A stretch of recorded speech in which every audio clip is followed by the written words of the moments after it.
Hi. The purpose of pain. വേദനകൾ നമ്മുടെ ലൈഫിൽ എന്തിലാണ് വരുന്നത്? അതിന് പിന്നിലുള്ള കാരണം എന്താണ്? പർപ്പസ് എന്താണ്?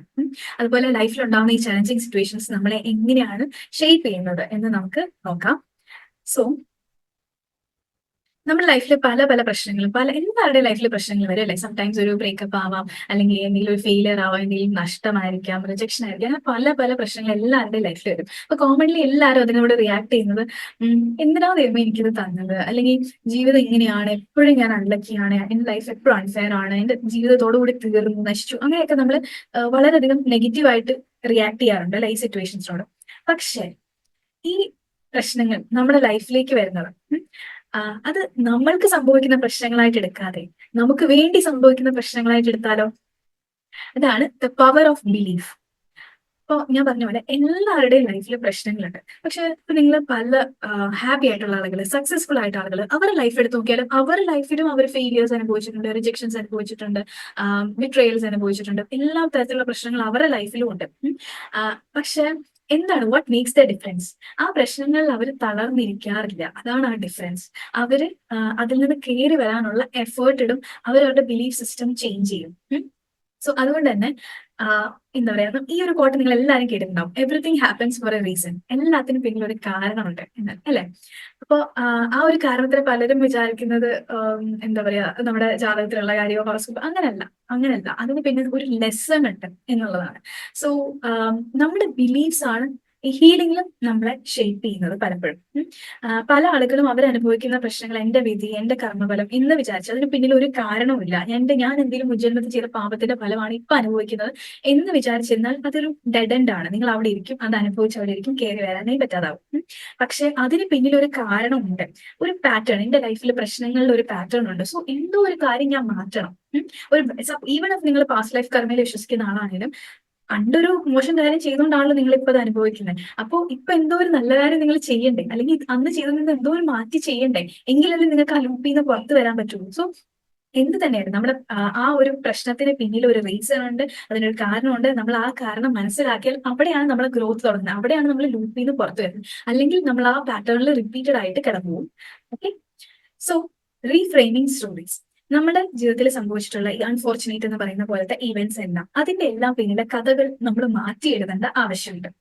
അപ്പൊ എന്തിനാണത് മാറ്റി എഴുതാന്ന് വെച്ചാൽ പലപ്പോഴും നമുക്ക് ഇപ്പൊ ക്ലാരിറ്റി ഉണ്ടാവില്ല. നമ്മൾ അനുഭവിച്ചുകൊണ്ടിരിക്കുമ്പോൾ നമുക്കറിയില്ല ഇത് എന്തിനു വേണ്ടിയിട്ടാണ്, നമുക്ക് ചില ക്ലാരിറ്റി ഇല്ല. പക്ഷേ നമ്മളൊന്ന് ചിന്തിച്ചു നോക്കൂ, ഈ ഒരു ഇൻസിഡന്റ് ഫസ്റ്റ് ഓഫ് ഓൾ ഒരു ബിലീഫ് ഉണ്ടാക്കുക, അതായത് ഇത് നടന്നത് നല്ലതിനാണ്, സംഭവിച്ചൊക്കെ നല്ലതിനാണ് എന്നുള്ളൊരു ബിലീഫ് ഫസ്റ്റ് സ്ട്രോങ് ആക്കുക. അതിനുശേഷം ഈ ഒരു ഇൻസിഡന്റ് എന്നെ കുറച്ചു കാലം കഴിയുമ്പോൾ നിങ്ങൾക്ക് തിരികെ ചിന്തിക്കാം. പഴയ പ്രശ്നങ്ങൾ ആലോചിച്ചാൽ നിങ്ങൾക്ക് മനസ്സിലാവും ആ ഒരു പ്രശ്നം നിങ്ങളുടെ ജീവിതത്തിൽ നടന്നുകൊണ്ട് എന്ത് മാറ്റമാണ് നിങ്ങൾക്ക് വന്നത്. അത് കാരണം എന്ത് വലിയ കാര്യമാണ് നിങ്ങളുടെ ലൈഫിൽ സംഭവിച്ചത്. അതുപോലെ ഇനി നിങ്ങൾക്ക് മറ്റുള്ളവരോട് പറയാനാണെങ്കിലും എന്ത് പുതിയ സ്റ്റോറിയാണ് നിങ്ങൾക്ക് ആ ഒരു സംഭവത്തിൽ നിന്ന് കിട്ടിയത് എന്ന് ചോദിച്ചു. ഇപ്പൊ എനിക്ക് എന്റെ ഒരു ക്ലയന്റിന്റെ സ്റ്റോറി ഇവിടെ പറയാൻ തോന്നുന്നു.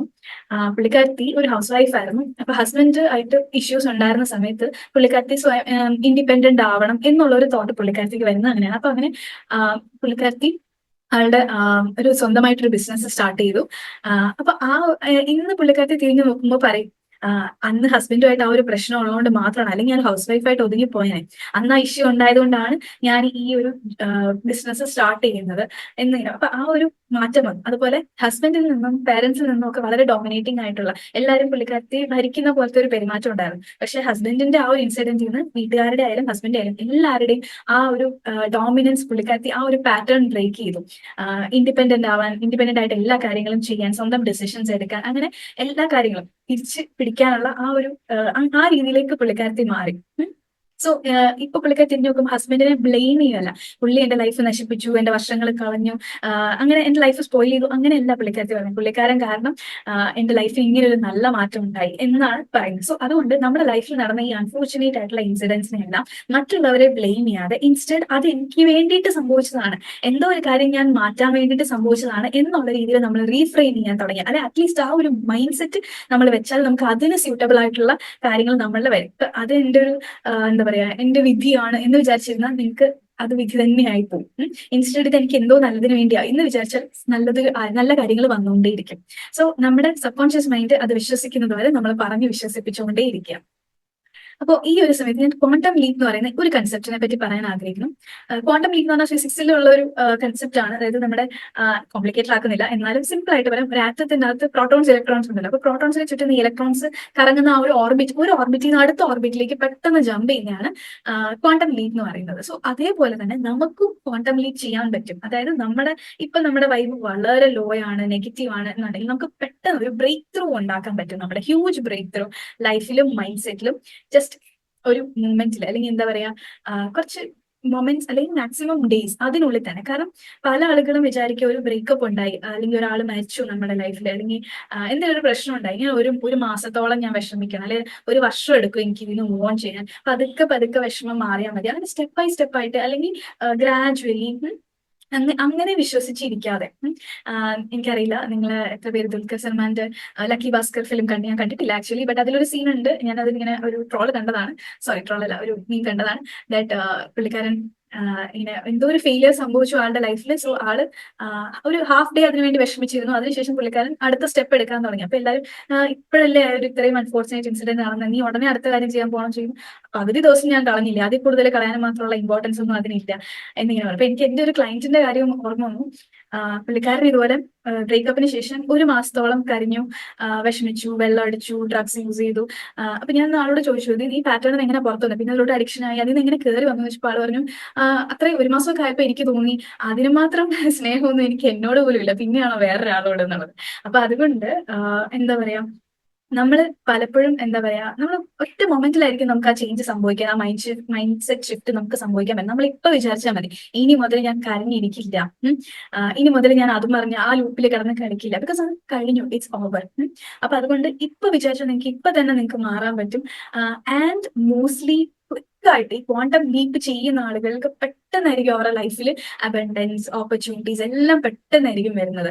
അതാണ് നിങ്ങൾ ഇപ്പൊ വിചാരിച്ചാൽ മതി, ഞാൻ നന്നായി, ഇപ്പൊ തൊട്ട് ഞാൻ മാറുക എന്നൊരു ഡിസിഷൻ നിങ്ങൾ എടുത്താൽ മതി ഫസ്റ്റ് മൈൻഡ് സെറ്റിൽ. സോ ഇതിന് ആക്ച്വലി 4 സ്റ്റെപ്സ് ഉണ്ട്, വിച്ച് ഈസ് നമ്മുടെ പഴയ സ്റ്റോറി അത് നല്ലതിനായിരുന്നു എന്നുള്ള, ആ സംഭവിച്ച ചലഞ്ച് അത് നല്ലതിനായിരുന്നു എന്നുള്ള ഒരു ന്യൂ സ്റ്റോറി നമ്മൾ ക്രിയേറ്റ് ചെയ്യുക. അതിനുശേഷം നമ്മൾ ന്യൂ ഐഡന്റിറ്റി, കരഞ്ഞ് മുപ്പിൽപ്പിച്ചിരിക്കുന്ന ആ ഒരു ഐഡന്റിറ്റിയിൽ നിന്ന് മാറി സ്ട്രോങ് ബോൾഡ് ആയിട്ടുള്ള ഒരു ന്യൂ ഐഡന്റിറ്റി, ഡ്രസ്സ് മാറുന്ന ലാഘവത്തിലും ന്യൂ ഐഡന്റിറ്റി എടുത്തിടുക. അതേപോലെ ന്യൂ ആക്ഷൻസ് എടുക്കാൻ തുടങ്ങുക. അടുത്ത പരിപാടി നോക്കുക, ഇത് ഫെയിലായി, ഇനി അടുത്ത പരിപാടി എന്നുള്ള രീതിയിൽ. അതേപോലെ പിന്നെ ഹൈ വൈബിൽ ഇരിക്കാനുള്ള സ്റ്റെപ്സ് നമ്മൾ നോക്കുക. So new identity, new actions, elevated energy, അതിലോട്ട് നമ്മൾ വരാം. സോ നമ്മൾ ന്യൂ സ്റ്റോറി റീഫ്രെയിം ചെയ്യുന്നതിനെ പറ്റിയാണ് സംസാരിക്കാൻ പോകുന്നത്. സോ അതിന് വേണ്ടിയിട്ട് എങ്ങനെയൊക്കെ നമ്മുടെ സ്റ്റോറീസ് റീഫ്രെയിം ചെയ്യാം നമുക്ക് നോക്കാം. മോസ്റ്റ്ലി ചലഞ്ചസ് നമ്മുടെ ലൈഫിൽ വരുന്നത് ഇതിൽ ഏതെങ്കിലുമൊക്കെ കാര്യങ്ങൾക്ക്, അല്ലെങ്കിൽ നിങ്ങളുടെ വളരെ പേഴ്സണൽ ആയിട്ടുള്ള റീസൺസോ ആവാം. ഫോർ എക്സാമ്പിൾ, ഇപ്പം ഞാൻ 10 ഇയേഴ്സോളം സിവിൽ എഞ്ചിനീയർ ആയിരുന്നു. അതിനുശേഷമാണ് ലൈഫ് കോച്ചിങ്ങിലോട്ട് വന്നത്. അപ്പൊ അത് 2023 ഞാൻ 24 ഞാൻ ലൈഫ് കോച്ച് ആവുന്നു. അപ്പൊ അതുകൊണ്ട് 10 വർഷത്തോളം അതിന് വേണ്ടി സിവിൽ എഞ്ചിനീയർ ആയിരുന്നു. അപ്പൊ ഞാൻ ചിലപ്പോൾ ആലോചിക്കും, എന്തിനാ എന്റെ 10 വർഷം കളഞ്ഞ ദൈവം എന്ന് ആലോചിക്കുമ്പോൾ അവിടെ നിന്നാണ് എനിക്ക് എന്റെ ലൈഫ് പാർട്ട്ണറിനെ കിട്ടിയത്. സോ അതുപോലെ വളരെ പേഴ്സണൽ ആയിട്ടുള്ള റീസൺസും ആകാം. എനിവേ ഇതായിരിക്കാം റീസൺസ്. പല ലെസൺസ് പഠിപ്പിക്കാനായിരിക്കും. അപ്പൊ ഞാനാണെങ്കിലും പറയും, എനിക്ക് ആ ഒരു കാലഘട്ടത്തിൽ നിന്ന് ഒരുപാട് നല്ല ഫ്രണ്ട്ഷിപ്സും ഒരുപാട് ഇമ്പോർട്ടന്റ് ലെസൺസും കിട്ടിയിട്ടുണ്ട്. ഇപ്പൊ പോലും എനിക്ക് യൂസ് ചെയ്യാൻ പറ്റുന്ന പല സ്റ്റോറീസും എന്റെ എഞ്ചിനീയറിംഗ് ലൈഫിൽ നിന്നാണ് ഉണ്ടായിട്ടുള്ളത്. അതുപോലെ ലെസൺസ് ആയിരിക്കാം റീഡയറക്ഷൻ. ഇപ്പം ഒരു ബ്രേക്കപ്പ് ഉണ്ടായാൽ ആ വ്യക്തി അല്ല നമുക്ക് സ്യൂട്ടബിൾ, അതിലും ബെറ്റർ ആയ ആളാണെന്ന് നമുക്ക് കാണിച്ചു തരാൻ വേണ്ടിയിട്ടായിരിക്കാം. അല്ലെങ്കിൽ നമ്മുടെ എന്തെങ്കിലും അൺഹീൽഡ് ഇഷ്യൂസ് നമ്മുടെ ഉള്ളിൽ ചില സമയത്ത് നമ്മൾ ട്രിഗേർഡ് ആയി എന്തെങ്കിലുമൊക്കെ കാണിക്കും. പക്ഷെ ആ ട്രിഗറിന് പിന്നിൽ ഒരു റീസൺ ഉണ്ട്, നമ്മുടെ പാസ്റ്റിലെ ഒരു അൺഹീൽഡ് ഇഷ്യൂ ഉണ്ടാവാം എന്നുള്ളൊരു ഉദാഹരണം പറയുകയാണെങ്കിൽ എന്റെ തന്നെ ഒരു കേസ് പറയാം. എനിക്ക് സെക്സ് എന്ന് പറയുന്ന ഒരു സാധനത്തിനോട് ഭയങ്കര എന്തോ ഒരു വിരക്തി പോലെ ഉണ്ടായിരുന്നു. ഞാനത് എന്താണ് അതിന് പിന്നിലെ റീസൺ എന്ന് ആലോചിക്കുമ്പോഴാണ് ഒരു ചെറുതിലൊരു അബ്യൂസ് ഉണ്ടായിട്ടുണ്ട്. അപ്പൊ ആ ഒരു അബ്യൂസിൽ നിന്നാണ് എനിക്ക് ആ ഒരു ഉറപ്പ് വന്നത്. സോ അങ്ങനത്തെ എന്തെങ്കിലും അൺഹീൽഡ് ഇഷ്യൂ പോയിന്റ് ഔട്ട് ചെയ്യാൻ വേണ്ടിയിട്ടായിരിക്കാം നമ്മൾ ഇപ്പോഴത്തെ ഒരു പ്രശ്നം നമുക്ക് വരുന്നത്. അതേപോലെ നമ്മുടെ ഉള്ളിൽ ഇപ്പൊ ഞാൻ നേരത്തെ ക്ലയന്റിന്റെ സ്റ്റോറി പറഞ്ഞ പോലെ നമ്മൾ ഹൗസ് വൈഫ് ആയിട്ട് ഇരിക്കേണ്ടിരുന്ന ആൾ എന്നൊരു ബിസിനസ് ഓണർ ആയിട്ടുണ്ടെങ്കിൽ അത് ആളുടെ ഹിഡൻ സ്ട്രെങ്സ് ആളെ തന്നെ മനസ്സിലാക്കിപ്പിക്കാനായിരുന്നിരിക്കാം. അല്ലെങ്കിൽ എന്താ പറയാ, മറ്റുള്ളവർക്ക് നമ്മുടെ ലൈഫ് ഒരു മാതൃകയാക്കാനുള്ള എക്സാമ്പിൾ ആയിട്ട് പറയാൻ വേണ്ടിയിട്ടായിരിക്കും, അല്ലെങ്കിൽ മറ്റുള്ളവരുടെ ലൈഫിൽ എന്തെങ്കിലും ലെസൺസ് കൊടുക്കാൻ വേണ്ടിയിട്ടും ആവാം നമുക്ക് ചലഞ്ചുകൾ വരുന്നത്. അതേപോലെ ഗ്രാറ്റിറ്റ്യൂഡ്. പലപ്പോഴും നമ്മൾ വലിയ വലിയ കാര്യങ്ങളിൽ ഭയങ്കരമായിട്ട് ഫോക്കസ് ചെയ്തിരിക്കുമ്പോൾ ചില സമയത്ത് ഒരു ബ്രേക്കപ്പ്, നമ്മളൊരു ലവ് അഫെയറിലായിരിക്കുമ്പോൾ ഒരു പാർട്ട്ണറിന് ഭയങ്കര ആ പാർട്ട്ണറിന് ഇമ്പോർട്ടൻസ് കൊടുക്കും. നമ്മൾ ഫ്രണ്ട്സിനെ ചിലപ്പോൾ ഇഗ്നോർ ചെയ്തെന്ന് വിചാരിച്ചു. പക്ഷെ ആ പാർട്ട്ണർ പോയി കഴിഞ്ഞാൽ നമ്മൾ മനസ്സിലാക്കുന്നത് നമ്മുടെ ഫ്രണ്ട്സാണ് നമുക്ക് ആകെ ഉണ്ടായിരുന്നത്. സോ നമ്മൾ കൊച്ചു കാര്യങ്ങളിൽ ഗ്രേറ്റ്ഫുൾ ആയിരിക്കണമായിരുന്നു എന്ന് ചില കാര്യങ്ങൾ അല്ലെങ്കിൽ ചില വ്യക്തികളൊക്കെ നഷ്ടപ്പെടുമ്പോഴാണ് നമ്മൾ ഗ്രാറ്റിറ്റ്യൂഡ് എംപ്രേസ് ചെയ്യാൻ പഠിക്കുന്നത്. അതേപോലെ സറണ്ടർ ചെയ്യാൻ. പലപ്പോഴും പല ആളുകളും ഭയങ്കര ഒബ്സസ്ഡ് ആണ്. അവർക്ക് വേണ്ട കാര്യങ്ങൾ ചിലപ്പോൾ പെർഫെക്ഷനിസം ഒബ്സഷൻ ആയിരിക്കാം, അല്ലെങ്കിൽ ചില ഗോൾസ് അത് അച്ചീവ് ചെയ്തേ പറ്റുള്ളൂ, ഭയങ്കര ഒബ്സസ്ഡ് ആയിരിക്കും. അപ്പൊ എന്ത് പറ്റുന്ന പറഞ്ഞാൽ അവർ ടു മച്ച് കൺട്രോൾ ചെയ്യാൻ ശ്രമിക്കും. അവർ ഉദ്ദേശിക്കുന്ന പോലെ അതേ രീതിക്ക് അതേ പെർഫെക്ഷനിൽ കാര്യങ്ങൾ നടക്കണം എന്നുള്ളത്, വിച്ച് ഇസ് എഗെയിൻ ഒരു കാരണം ഇത് നല്ല കാര്യമായിട്ട് തോന്നുമെങ്കിലും അത്രയും ഒരു സ്റ്റബേൺനെസ് എന്ന് പറയുന്നത് വളരെ അൺഹെൽത്തി ആണ്. അതൊരു കണ്ടീഷൻ ആണ്. അതായത് എനിക്ക് ആഗ്രഹിച്ച പോലെ നടന്നില്ലെങ്കിൽ ഞാൻ അൺഹാപ്പി ആണെന്നുള്ള പോലെ. So actually it's not a good vibe. അപ്പൊ അതുകൊണ്ട് സറണ്ടർ ചെയ്യാതെ റിലാക്സ് ചെയ്ത് എൻജോയ് ചെയ്ത് പ്രോസസ് എൻജോയ് ചെയ്ത് പോകാൻ വേണ്ടിയിട്ടും ലെറ്റ് ഗോ ചെയ്യാൻ, ഈ കാര്യം തന്നെ എനിക്ക് കിട്ടാവുള്ളൂ എന്നുള്ള ഒബ്സഷൻ ഇല്ലാതെ നമ്മൾ കാര്യങ്ങളെ അപ്രോച്ച് ചെയ്യാനുള്ള ഒരു ഓർമ്മപ്പെടുത്തലാവാം ഈ പ്രശ്നങ്ങൾ. പലപ്പോഴും നമ്മൾ ആഗ്രഹിക്കുന്ന ഗോൾസ് നമുക്ക് കിട്ടാത്തത് നമ്മൾ സറണ്ടർ ചെയ്യാത്തതുകൊണ്ടാണ്, നമ്മൾ ആ ഗോൾസിനോട് ഒബ്സസ്ഡ് ആയതുകൊണ്ടാണ്. അതുപോലെ അവേക്കനിങ് പർപ്പസ്, നമ്മുടെ സ്പിരിച്വാലിറ്റി പോലുള്ള കാര്യങ്ങളിൽ പറയുമ്പോൾ നമ്മുടെ ലൈഫ് പർപ്പസ് എന്താണ്, അല്ലെങ്കിൽ നമ്മുടെ ഹയർ പർപ്പസ് എന്താണ് ഈ ലോകത്ത് എന്നുള്ളത് മനസ്സിലാക്കിപ്പിക്കാനും ചിലപ്പോൾ നമ്മൾ ഈ പറഞ്ഞ പോലെ ക്വാണ്ടം ലീപ് അടുത്ത ലെവലിലോട്ട് ലെവലപ്പ് ചെയ്യാൻ, ഈ ഒരു ചലഞ്ചസ് വരുമ്പോഴാണ് നമുക്ക് ലെവലപ്പ് ചെയ്യാൻ പറ്റുന്നത്. ആ ചലഞ്ച് ഓവർകം ചെയ്താലേ ലെവലപ്പ് ചെയ്യാൻ പറ്റുള്ളൂ. ആ ചലഞ്ച് നമ്മൾ അതിൽ ഫെയിൽ ആയി തോറ്റ് വിഷമിച്ച് കിടക്കുമ്പോൾ ആക്ച്വലി പലരും വിചാരിക്കുന്നത് നമ്മുടെ ലൈഫിൽ പ്രശ്നങ്ങൾ വരുമ്പോഴാണ് നമ്മൾ തോക്കുന്നതെന്ന്. അല്ല, പ്രശ്നങ്ങൾ വന്നിട്ട് അത് ഓവർകം ചെയ്യാതിരിക്കുമ്പോഴാണ് നമ്മൾ തോക്കുന്നത്. പ്രശ്നത്തിൽ വന്ന് തളർന്നു പോകുമ്പോഴാണ് നമ്മൾ തോക്കുന്നത്. സോ അതുകൊണ്ട് ഈവൻ പ്രോബ്ലംസ് എന്ന് പറയുന്നത് നമുക്ക് ലെവലപ്പ് ചെയ്യാനുള്ള ഓപ്പർച്യൂണിറ്റി ആണ്, അല്ലാതെ പ്രോബ്ലംസ് അല്ല നമ്മുടെ ഫെയിലിയർ. ഓക്കെ. ആൻഡ് അതുപോലെ ഇതുപോലെ കർമ്മ പാറ്റേൺസ്, നമ്മുടെ ഫാമിലിയിലെ പല ജനറേഷൻ ട്രോമകൾ, അൺഹീൽഡ് ഇഷ്യൂസ്. കർമ്മ എന്ന് പറയുന്ന പോലെ ഞാൻ പറയുകയാണെങ്കിൽ പലരും ബാഡ് കർമ്മ എന്നുള്ള വിശ്വസിക്കുന്നുണ്ടാവും. ഞാൻ ഇത് അനുഭവിക്കുന്ന എന്റെ പാസ്റ്റ് ലൈഫ് കർമ്മയാണ്, ഫൈൻ. ബട്ട് ഇപ്പൊ നിങ്ങൾ മാറ്റിയാൽ അന്ന് പഠിക്കേണ്ട പാഠം പഠിച്ചിരുന്നെങ്കിൽ, അല്ലെങ്കിൽ എന്തെങ്കിലും അന്നൊരു മോശം കാര്യം ചെയ്തെങ്കിൽ ഇന്നൊരു നല്ല കാര്യം ചെയ്യുക, അല്ലെങ്കിൽ അന്നൊരു നമ്മൾക്കൊരു തെറ്റായ വിശ്വാസത്തിന് പുറത്ത് അന്നത്തെ നമ്മൾ ശരിക്കും നമ്മൾ ചെയ്തൊരു മിസ്റ്റേക്ക് ആണിത്, ഇന്ന് ശരി അത് തെറ്റാണെന്ന് നമ്മൾ അക്സെപ്റ്റ് ചെയ്യുന്നത്, അത് മാറ്റാനുള്ള തയ്യാറെടുപ്പ് ചെയ്യുക, അക്കൗണ്ടബിൾ ആവുക, റെസ്പോൺസിബിൾ ആവുക. അപ്പൊ നമുക്ക് ആ പാറ്റേൺ ബ്രേക്ക് ചെയ്യാൻ പറ്റും. സോ ഇതൊക്കെയാണ് മോസ്റ്റ്ലി ദ റീസൺസ്. ഇവിടെ ഞാനൊരു സെറ്റ് ഓഫ് പ്രോബ്ലംസ് കൊടുത്തിട്ടുണ്ട്. നിങ്ങൾക്ക് നിങ്ങളുടെ ലൈഫിൽ നിന്ന് ഇതിൽ മോസ്റ്റ്ലി ഈ പ്രശ്നങ്ങൾ വരുമ്പോൾ ഈ റീസൺസ് ഒക്കെ കൊണ്ടാണ് നമുക്ക് അതിൽ നിന്ന് ഇഷ്യൂസ് മീൻസ് അതിൽ നിന്ന് പഠിക്കേണ്ട ലെസൺസ് മോസ്റ്റ്ലി ഇതൊക്കെയാണ്. അങ്ങനെ ഒരു ലിസ്റ്റ് ഇവിടെ ഉണ്ട്. എന്തൊക്കെയായിരിക്കാം നിങ്ങളുടെ ലെസൺസ്, നിങ്ങൾ ഇപ്പൊ ഫേസ് ചെയ്യുന്ന പ്രശ്നങ്ങൾ, അതിൽ നിങ്ങൾ പഠിക്കേണ്ടത് മാറ്റേണ്ടതായുള്ള കാര്യങ്ങൾ എന്തൊക്കെയാണെന്ന് ചിന്തിച്ച് നോക്കാം. പലപ്പോഴും ഇത് പേഴ്സണൽ റീസൺസും ആവാം. ഓക്കെ. സോ കൺക്ലൂഷൻ എന്താന്ന് വെച്ചാൽ ലൈഫ് നിങ്ങൾക്ക് വേണ്ടിയാ സംഭവിക്കുന്നത്, അല്ല നിങ്ങൾക്ക് സംഭവിക്കല്ല, നിങ്ങൾക്ക് വേണ്ടിയിട്ടാണ്. അതുകൊണ്ട് വിക്ടിം മൈൻഡ് സെറ്റ് നമ്മൾ മാറ്റുക. എനിക്കിത് വന്നല്ലോ, എന്റെ വിധിയായി പോയല്ലോ, എന്നോട് എന്തിനാ ഇങ്ങനെ ചെയ്തത്, അങ്ങനെയല്ല. ഇൻസ്റ്റെഡ് ഇതെന്ന് ഞാൻ പഠിക്കാനുണ്ട്, ഞാൻ മാറാനുണ്ട്, ഞാൻ വളരാനുണ്ട്, ഇനി എന്റെ ഉയർച്ചയ്ക്ക് വേണ്ടിയാണ്, ഇതെനിക്കൊരു ഓപ്പർച്യൂണിറ്റിയാണ്, അങ്ങനെ എടുക്കുക. അതുപോലെ എന്താ പറയാ, എല്ലാ ചലഞ്ചിനും പിന്നിൽ ഒരു ലെസൺ അല്ലെ സം കൈൻഡ് ഓഫ് ഗിഫ്റ്റ് ഉണ്ട്. അത് ആ ഒരു സ്ട്രോങ് ബിലീഫിൽ ഇരിക്കുകയാണെങ്കിൽ ആ ഗിഫ്റ്റ് നമുക്ക് അൺലോക്ക് ചെയ്യാൻ പറ്റും. ഇപ്പൊ എന്താ പറയാ, കാര്യങ്ങൾ നമ്മൾ ചുറ്റും നടക്കുന്ന എന്റെ പല ക്ലയൻസും ഫേസ് ചെയ്യുന്ന ഒരു കാര്യമാണ്. അവർ പറയാറുണ്ട്, അവർക്ക് ഒരു എക്സാം, ഇന്റർവ്യൂ, എന്തെങ്കിലും കാര്യം വരുന്ന സമയത്തായിരിക്കും അവരുടെ ലൈഫിൽ ഒരു പ്രശ്നം വരാറ്. അപ്പൊ അവര് പറയും എനിക്ക് എക്സാം പഠിക്കാൻ പറ്റുന്നില്ല. മിക്ക ആളുകൾ എന്റെ അടുത്ത് വന്നിട്ട് പറയും. അപ്പൊ അതിന് തൊട്ട് മുന്നേ ദിവസമായിരിക്കും ഹസ്ബൻഡ് എക്സ്ട്രാ മാരിറ്റൽ അഫെയർ അറിയുന്നത്, അല്ലെങ്കിൽ ഒരു വലിയ ഫൈറ്റ് ഉണ്ടാകുന്നത്. സോ ഞാൻ പറയാറുണ്ട്, കാര്യം ചുറ്റും നടക്കുന്ന എല്ലാം ഈസി ആയിരിക്കുമ്പോൾ കാര്യങ്ങൾ അച്ചീവ് ചെയ്യാൻ ഭയങ്കര എളുപ്പമാണ്. പക്ഷെ ചുറ്റും എല്ലാ പ്രോബ്ലംസ് നടക്കും, ഒരുപാട് ചലഞ്ചുകൾക്കിടയിൽ അത് അച്ചീവ് ചെയ്യുമ്പോൾ അവിടെയാണ് നിങ്ങൾക്ക് ഏറ്റവും കോൺഫിഡന്റ് ആവാനും ഏറ്റവും നിങ്ങൾ സ്ട്രോങ് ആവും, റെസിലിയന്റ് ആവുന്നതും. സോ ലൈഫിൽ പ്രശ്നങ്ങൾ പോലും ഓപ്പർച്യൂണിറ്റികളായിട്ട് നമുക്ക് എടുക്കാം. നാളെ മറ്റുള്ളവരോട് പറയാനുള്ള സ്റ്റോറിയും ആവും. എന്റെ അടുത്ത് വന്നിട്ടുള്ള സകല ക്ലയൻസും അവര് ഈ പ്രശ്നത്തിന്റെ ഇടയിൽ നിന്ന് ഈ എക്സാം, ഇന്റർവ്യൂ ഒക്കെ പാസ്സായിട്ടുമുണ്ട്. അതാണ് അതിന്റെ ഹൈലൈറ്റ് എന്ന് പറയുന്നത്. അതിൽ നിന്ന് അവർക്കൊരു അപാരമായ കോൺഫിഡൻസ് വരികയും ചെയ്യും. കാരണം നോർമലി കാര്യങ്ങളെല്ലാം ഓക്കെ ആയിരിക്കുമ്പോൾ അവർ അച്ചീവ് ചെയ്തതിനേക്കാളും അപ്പുറം കോൺഫിഡൻസ് അവർക്ക് ഈ ഇനി ഇത്രയും മോശം സിറ്റുവേഷനിൽ എനിക്ക് ഇത് അച്ചീവ് ചെയ്യാമെങ്കിൽ ഇനി എനിക്ക് ഒന്നും പേടിക്കാനില്ല എന്നുള്ള ഒരു കോൺഫിഡൻസ് വരും. അതുപോലെ ഈ ഇമോഷണൽ പെയിൻ ലൂപ്പിൽ കിടന്ന് കളിച്ചിട്ട് ഒരു കാര്യമില്ല. കഴിഞ്ഞത് കഴിഞ്ഞു, പാസ്റ്റ് ഇസ് പാസ്റ്റ്. സോ നമ്മൾ ഇനി അടുത്തത് നോക്കുക, ഉയരാൻ നോക്കുക, മുന്നോട്ട് കയറി വരിക എന്നുള്ളൊരു മൈൻഡ് സെറ്റ് നമുക്ക് ഉണ്ടാക്കാൻ പറ്റും. അതുപോലെ നമ്മൾ ഇതുപോലൊരു ന്യൂ മീനിങ്, നമ്മുടെ ആ സ്റ്റോറിക്ക് ഒരു പുതിയ അർത്ഥം കണ്ടുപിടിച്ചാൽ അപ്പോഴാണ് നമ്മുടെ ഹീലിംഗ് സംഭവിക്കുക. അതുപോലെ പാസ്റ്റ് എന്ന് പറയുന്നത് ജസ്റ്റ് റെഫർ ചെയ്യാനുള്ള ഒരു സ്ഥലമാണ്. അവിടെ അത് റിസൈഡ് ചെയ്യാനുള്ള, അവിടെ എന്നേക്കും പാസ്റ്റ് കഴിയരുത്. മറിച്ച് അത് നമുക്ക് ഇടയ്ക്ക് ഒരു റെഫറൻസ് മാത്രമാണ്. അതിൽ നിന്നുള്ള പാഠങ്ങൾ പഠിക്കുക, അതിൽ നിന്നുള്ള മാറ്റങ്ങൾ ഉൾക്കൊള്ളുക, അത്രേ ഉള്ളൂ. അത് നമുക്ക് വേദന തരുന്ന ഒരു സ്ഥലമായിട്ട് മാറരുത്. അത് അവിടെ താമസിക്കാനും പാടില്ല.